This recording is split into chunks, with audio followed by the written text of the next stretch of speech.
Welcome to Make a Path Presents. I'm Ronny Haze, and today let's talk about a series I wanted to do. Only a couple videos probably per year, but it was one of those videos where I thought would be really fun and it would be like a creative practice, but it was called MAPP Makes. And it covers everything. It covers franchises that have been done before. It covers reboots, remakes, sequels, prequels. It covers original content, all different types of stuff like that. And the very first thing I wanted to cover was a script I wrote, a full completed screenplay for the reboot of the Friday the 13th franchise. So I thought, what the hell? It's Friday the 13th today. Let's go ahead and do a test. I'll read a few pages. Maybe I'll give you a summary of some of the changes I made with Jason, his mother, and kind of the plot, so to speak. And then if this is something that a lot of you are interested in, maybe in 2018 I can do some more polished versions, because originally I was going to put images in the video and all that and kind of give it a lot more character, read a little more dramatically instead of just reading it out loud. Maybe get a little more into it with some voice acting and stuff like that. Anyway, let me dive into the first page. Maybe I'll read like the first 2 or 3 pages.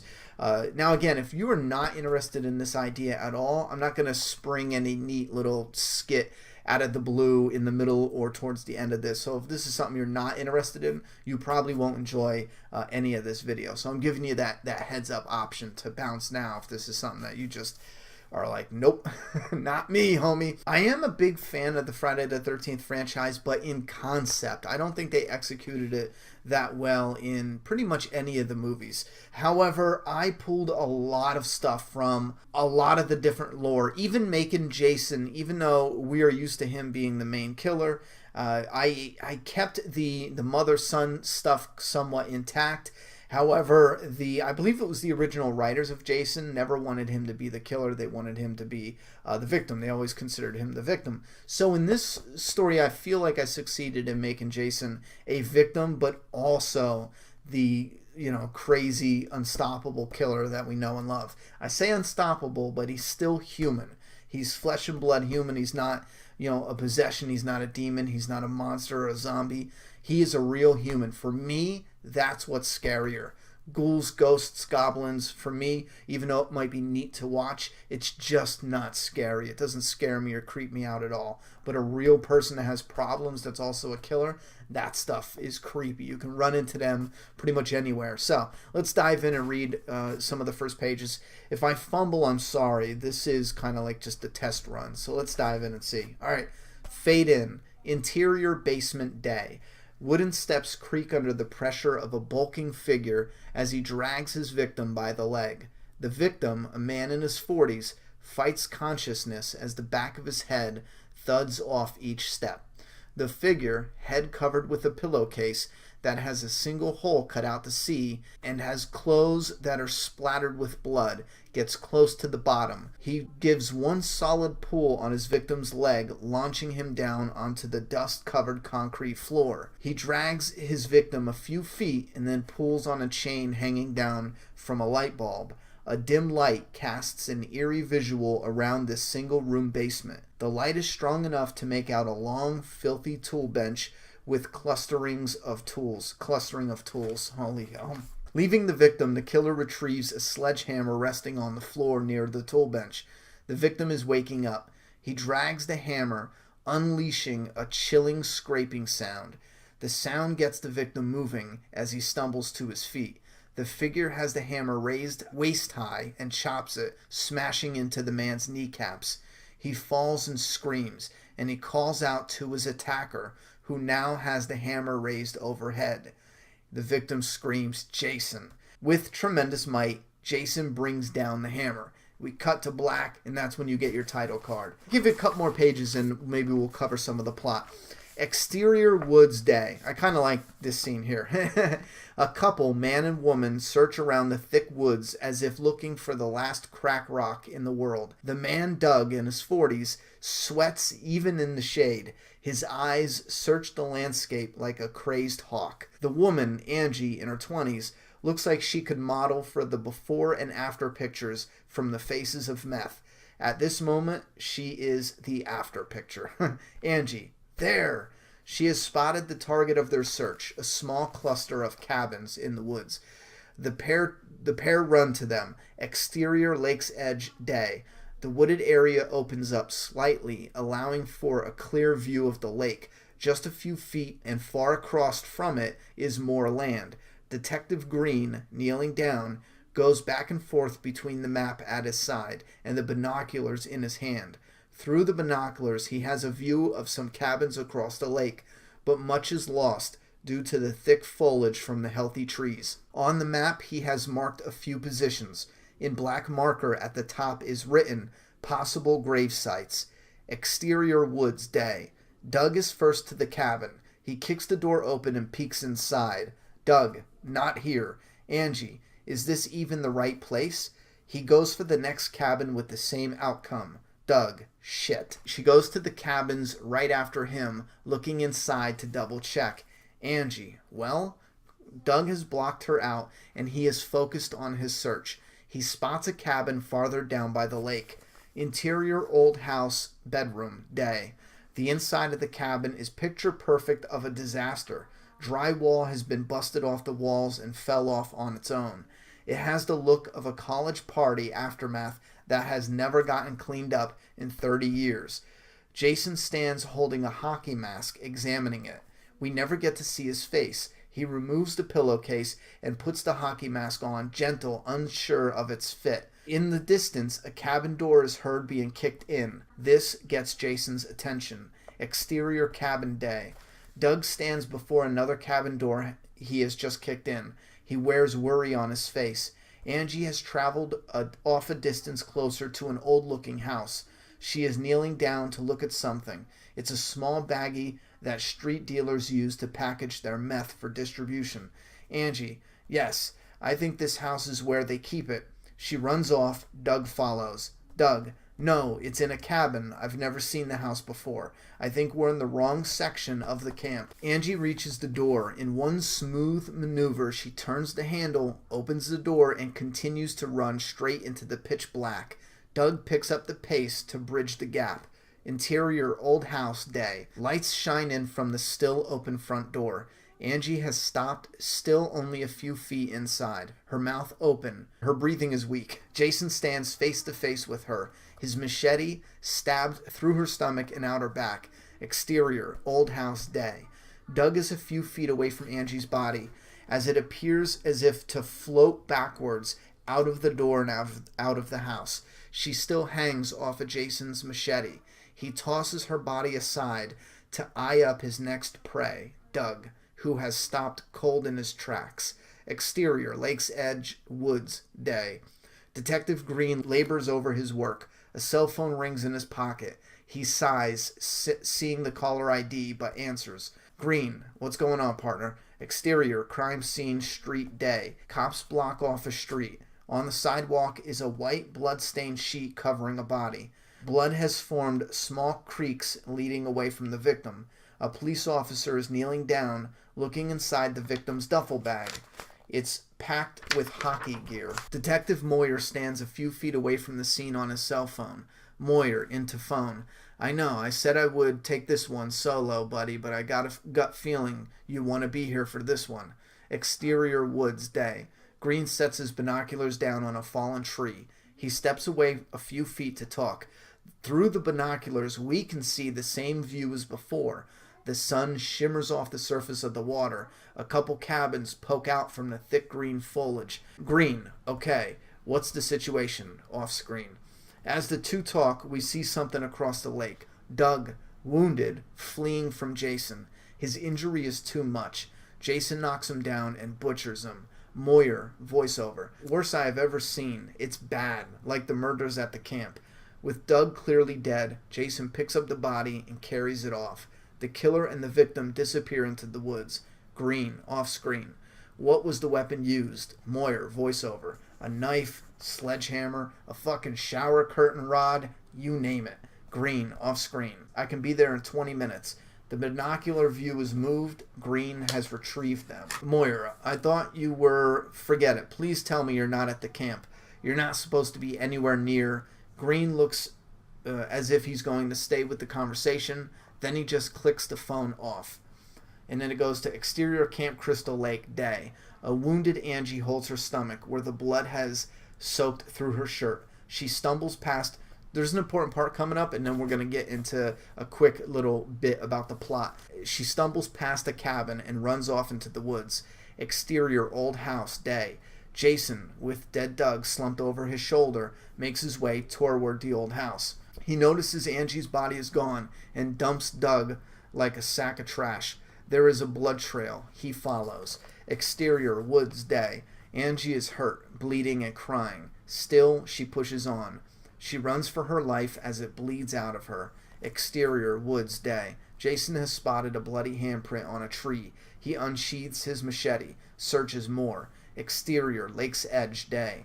There is a small opening in the thick woods with a flat surface to relax at by the lake's edge. A downed tree acts as a makeshift bench. This part is important to show some differences and creepinesses in this character and throughout this story. It deals with some really heavy and dark shit, especially like child abuse and stuff like that, because Jason is, like I said, I make him like the clear victim, but also on the flip side, he is one murderous and twisted son of a bitch. Alright, so Lily, a cute ponytailed little girl about 10, sits on some dry ground by the water. She has tears in her eyes, and she's holding a photo and a small shoebox. We can hear the soothing sounds of nature, frogs and water. Exterior woods, day. Thick trees populate these woods. There is an intruder in nature. Jason. He travels through the woods, machete in hand, searching, hunting. Exterior lake's edge, day. Lily dumps out an urn. Lost in her sadness, she cries and hugs a mini urn too, like a little kid's thing. For her own little personal set. I made corrections, but anyway, lost in her sadness, she cries and hugs a photo of a 5-year-old bald child who has the look of a cancer patient. Exterior woods, day. Jason rounds a large tree, ascends a small hill, and beholds a clear view of the lake and Lily. She is just 10 feet in front of him. The lake blocks her escape. She turns, startled by his shadow. He is startled by her. Quickly, he tucks his weapon behind his back. Both of them frozen in their own fear. Lily, hi. Are you going to hurt me? Jason, after a beat, shakes his head no. Lily continued, would you like to sit with me? I'm letting my brother's frogs go. He died. Jason faces the machete towards the ground while it's still behind his back and drops it, and it sticks into the ground. Exterior, Camp Crystal Lake, day. A hauling truck comes to a stop on a long dirt gravel entrance. 2 men hop out, Slim and Fatso. Now here's the thing. Slim and Fatso are like a setup crew. They're going up to set up Camp Crystal Lake for meth and drug production. It's a drug dealing enterprise that has certain crews go to areas that are run down and not used anymore. They set up shop. They're there for a few months, a year at the most, depending on the areas, and then they move. They're constantly in move. And this is something based off of something I knew of or heard of, shops that set up in little areas and then move again. So Slim and Fatso get out, and this is the first time they're at Camp Crystal Lake. There's different teams moving in and out of these people, staying low key, and they're setting up. And there's another group coming behind them who are going to do the main work, and then a group behind them are going to set up the protection, security, and get distributing coming. So some of the victims I have here, I have chosen, are also bad guys. These guys are not good. There's only like one guy who's really good that you root for. So I'm changing it up. It's not just random counselors. However, we do have the counselor backstory in here. I'm going to go back to Lily, the little girl, though. I want to continue reading this because this changes a big moment, in my opinion, for a big thing about the Jason being real in this story and somebody that you see in a different light, but it's also connected to the old Frankenstein walking up to the creek side, and there was the little girl there. Remember that in the really old one? I barely remember that growing up, and I remember the old black and white one with scenes like that. And anyway, exterior lake's edge, day. Jason is seated next to Lily. She lets frogs go from a shoebox. Lily, they were my brothers. She loved frogs. Lily hands Jason the photo. Jason observes it slowly. He dips his dirt and blood-stained hand in the water, cleaning it off. He points with a clean hand to the boy's baldness. Lily continued. And this is, I know this part is where I'm definitely losing some Jason fans, but you'll understand in a moment. You'll get the connection here in a second. Lily continued. He had cancer. The kids made fun of him a lot. Then he went to live in the hospital with other sick kids, and they were really nice to him. Is that why you wear a mask? Do kids pick on you too? Jason just stares at her. She waits for a response. Suddenly, his boot slips on the mud's edge and plunks into the water. She chuckles loudly. Jason lifts his boot. Water pours from it. He looks at her, then back at his dripping foot. Lily continued, your foot's all wet. Gross. You're going to have a wet sock now. Ew. Lily's laugh grows. Her heartache has faded, and she has found laughter again. Silliness she has been missing. She can't stop laughing. She can't breathe almost. Something happens. Jason, awkward and hoarse, chuckles. So this is the part that in my head, on paper, I know there's going to be a large portion of people who probably read that and think, Jason sitting down, like, sounds so ridiculous. It's going to be corny, cheesy. I get it. But there's also a way where I vision it in my head and I'm like, if it could come out as touching but chillingly creepy as I envision in my head, it'll work. Now, if I go to film it, let's say I sat down and I went to film it. Oh, Ronny Haze, you win the Hollywood lottery. Here, you can remake Friday the 13th. If I filmed it and it was like, okay, there's no way you can make it as chillingly creepy as what I thought it would be, then I wouldn't do it. I would throw that scene out. But there's something important with this scene and how it connects to the character of Jason and kids and certain things with his upbringing. But it also is important to show his decline. He's also declining in his mental health. He's at a point now where he's making these really subtle things, like he didn't want to scare the little girl. He still has this connection to humanity somewhat, but it's subtle. It's only with a few people in his life, and it is with kids. Like, he won't just run up to kids and butcher them. There's this, and this also helps when, in a way, in Friday the 13th, sometimes we as fans, we are rooting for Jason. Well, in this, there's times where we are rooting for Jason. And here we have villains that we get a reward from. A bigger reward than, like, in the past, or in a lot of slasher movies, they make the reward being a cool kill or shocking kill or, With this, I'm trying to add a reward with every single kill, not just it being shocky or gore porn or whatever it is you go to, this type of movie to watch. I'm trying to give you this reward, like one of these girls is especially a bitch, like a mean, miserable bitch. And she gets picked up, and I also add a lot of Easter eggs, a lot of stuff we're familiar with, like he picks up a girl in a sleeping bag, bashes her off a tree. However, this is a real-life person in my story, so I wanted it where he grabs her in a sleeping bag and he whacks her off a tree, so it breaks a bone, it breaks her knee, and it breaks her shin, But he's not just picking a sleeping bag up, it looks ridiculously fake, and he's just beating it off the tree until she's dead. He picks it up, he barely gets an inch or two off the ground, but he clubs it off a tree, maybe pulls back again, does it again, you hear it crank off the tree, just crack, and then he throws it down the hill that's there, and then it goes she pops out of the sleeping bag, got busted lip, her leg's broken, she starts crawling, and she's yelling, crying, screaming, the camera's staying on her, she gets about 3, 4, 5 feet, stay with her, don't show Jason, just stay with her, and then thun, a rebar pipe just goes thunk, sticks into the ground a couple inches, and then slowly drops to the ground, because I want to make it realistic. A rebar pipe is not going straight through the dirt, especially if it's hard dirt.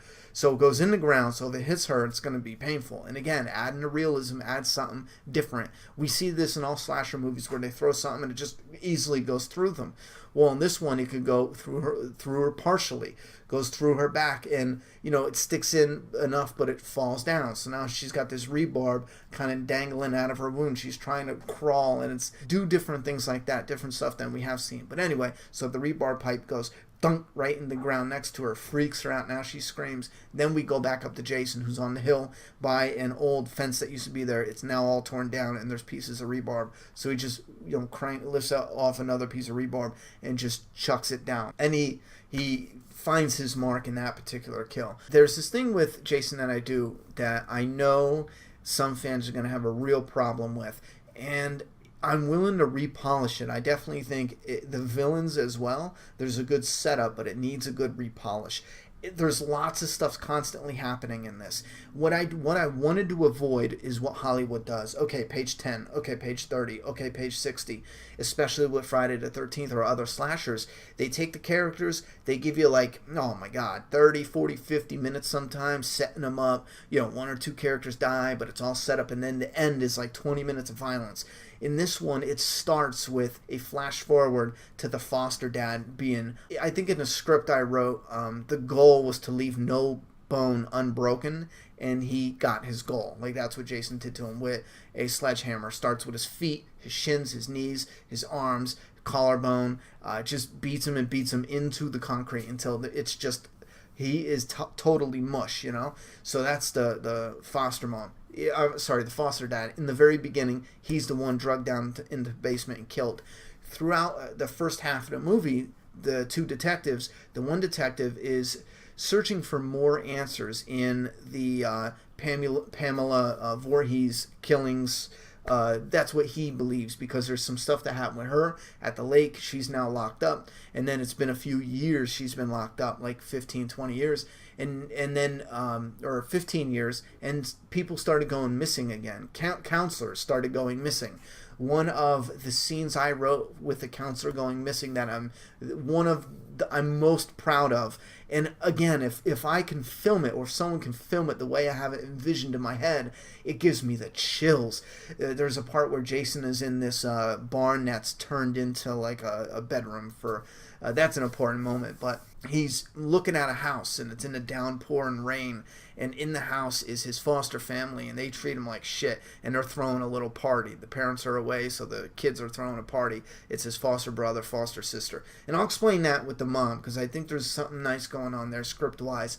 So then Jason peeking out his one hole through the pillowcase, and again, that's something that they abuse him with, because he's so ugly they don't want to see his face. He's watching from inside the barn in the crack, pouring down rain, and then we hear this gagged person by the table in the barn a little bit. We see that it's a yellow Camp Crystal Lake shirt, and it's a counselor who's all tied up, and there's a lantern on the table, and there's an empty seat in front of the counselor. So Jason retrieves this bow and arrow, the old school, where it's not a compound bow, just the wooden part and the string and the arrow. And he sits down. The light covers the face of the guy who's tied up, who's wet. He just was kidnapped from Camp Crystal Lake, brought here to this barn, and Jason sits down in front of him, has his bow and arrow, and he aims it at his face.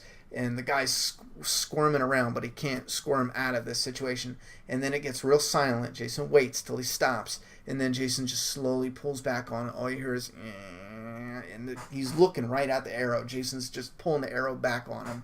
And then what Jason does is he slides back. And you remember how he has the light, so the counselor can only see a little bit of Jason with the arrow, and you can only see a little bit of the counselor's face, because that's how dim the lantern is. So Jason slides back, disappearing into the darkness from the counselor's point of view, with this arrow that's pulled all the way back, where if he lets it go, it's going to go through his face. So he disappears in the dark, and we just wait on that moment for longer than you should, where you think it would have already sprung already, and the guy's freaking out. And then the arrow comes through the darkness and just boom, right into the counselor's head. So he does torment these counselors, and there is a demented connection between Camp Crystal Lake. But the idea here with Pamela Voorhees is the detective is searching for something that's going on, but Pamela got caught trying to drown him, and she's suspected of murdering people, but there's not enough proof, but she is locked up. Now, she was arrested for trying to drown and kill Jason, and she had two sons that were killed. Josh, and again, I'm taking some of this stuff, you'll know it's from the original story. Originally, Jason was a combination of Josh and something else, I believe the creators was saying, and they combined it into Jason. Well, in this one, she had two kids that died, and then she was raped at Camp Crystal Lake, and she thought this would be her gift. She's touched as well, back to her to replace her missing kids. And Jason ended up being really deformed, so then she thought it was a curse, and she just it just broke her. And there's a lot story-wise that we won't cover, but I'm trying to give you the short version. So she gets arrested for trying to kill Jason. Jason gets sent to a foster family, and the foster family treats him like garbage. But he's into stuff that's outdoors, and he's left alone. And the foster daughter is also a foster kid in the house. The son is the one who, he's a legit son, so he treats them all like crap. So the foster daughter, in a way, grows this, this connection with Jason. She's even the one who gets him a machete. And it's nice because he's in his little house. She is 18 now. She ran off, got a little job, stopped by. She knows he likes going out in the woods and being by himself. So she saw this ad for an adventure, and you can cut down branches and trees and vines in the jungle. But she just got it for him anyway. She doesn't know he's so touched.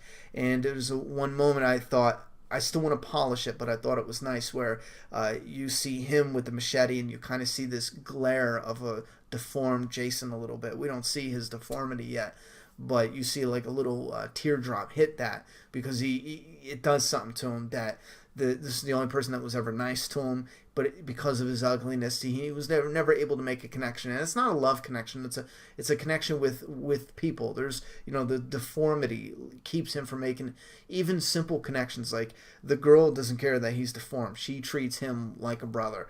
But they can't have a lot of interaction because of this very violent and disturbing atmosphere that's in their house, or abusive atmosphere that's in the house that they grew up in. So the idea is that he would go and he's kidnapping the counselors from Crystal Lake once he got old enough, like 16, 17. And even though his mom was the original killer, they were never able to pin it on her, but they have enough suspicion, definitely, so there's stuff going on there. And he started going out kidnapping the people, which took the suspicion legally off his mom, because now they're like, well, there was the killer, and then we arrested her, she's in a loony bin, now we're getting killings again. Oh shit, That's why the detective is searching around. So we have this Camp Crystal Lake story with Jason with this really demented, abusive storyline that keeps him the victim plus the villain, and also keeps the mother being the original killer. Also sets up a possibility for a mother-son connection in the sequel because of certain, certain things I put into place. But it also has different characters converging onto this one spot in a very interesting way. You have Jason, who goes to hide out since the cops found his shed and there's bodies buried and different evidence and stuff. So he goes to actually hide out at Camp Crystal Lake. You have the drug dealers who are setting up shop at the Camp Crystal Lake. And then the detective who's searching for Jason, him and his partner go to Camp Crystal Lake. And the reporter and her cameraman doing a story on the murders and Pamela Voorhees and stuff like that. So this group of individuals who don't get along meet up there with this killer. So you get these rewards for these certain deaths, especially the ones from the bad guys in the story, because there are clear bad guys. And I love how it has some of the past with the counselors, and we see a lot of that. We see a moment where the foster dad was so abusive, Jason had this dog and he loved this dog, and the foster dad brought the dog over. Something happened and made him mad, and he said, I told you, I would kill this dog, this, that, and the third. He throws the dog in a sack, and he was going to kill the dog, and Jason runs over to grab the dog to protect it, and he beats Jason in the head, boy Jason, with the end of the hammer, the wooden end, until blood starts to soak through, and he's too woozy, he can't fight him. So the foster dad just beats this dog in this pillowcase. And again, this is boy Jason before he kills, so he's in this abusive environment, and because of this, he takes the family cat from the foster family out into the woods, puts it in a pillowcase. And I wrote this really disturbing scene too. It would be a kid who's acting out like an eye for an eye type, and he puts the cat in a bag and just whacks it off the thing. And then you hear, bones break, and you hear like, meow, and its cat's still alive, and he whacks it off a rock again, and again, and again, and it starts to leak a little bit of blood through the bag, and then he decides to look in it. This scene gets really, probably be cut, because he beats it until blood is just misting out of the pillowcase, because it's the force is just pushing it out. So that was another scene where it kind of showed the progression as well. So there's a few scenes in here that specifically I know I would leave in a heartbeat. I would leave it in there in a heartbeat. But I am almost certain the stuff with the people converging onto the camp area, there's a few different scenes with the drug dealers that I would absolutely change in order to polish it. So, and again, I'm not even sure if this is something I'm going to continue with as far as writing this for a reboot, putting it into, or doing anything realistic with it. I'm just excited that I sat down and wrote something that 70% of I love. If you sit down and read, because you might hear something like, oh, the Foster families, and it just doesn't click. Maybe you think of how Rob Zombie did the Halloween in a realistic way, and you're like, oh, I hate that, whoop-de-whoop. I'm telling you what, if I was able to read it, maybe if you guys aren't interested in this, if I could do something simple, maybe I can read the whole script like a story, just put a picture up and you guys can listen to it like a storybook. Now, screenplays are written like that, interior, where you're at, daytime, nighttime, continuous, stuff like that. So maybe I can give my own establishing shot instead of that slug line. But anyway, that's it for an introduction into the Camp Crystal Lake reboot script idea I had. You guys let me know if that sounds like dog shit or if that sounds like anything you'd be interested in hearing the entire script play out. I don't know. There's so much more going on into the movie. It's packed. Thoughts and opinions down in that comment box. Let me go see what Juliet wants. I'm done talking. It's your turn. When can we watch The Crazies? Let's go right now.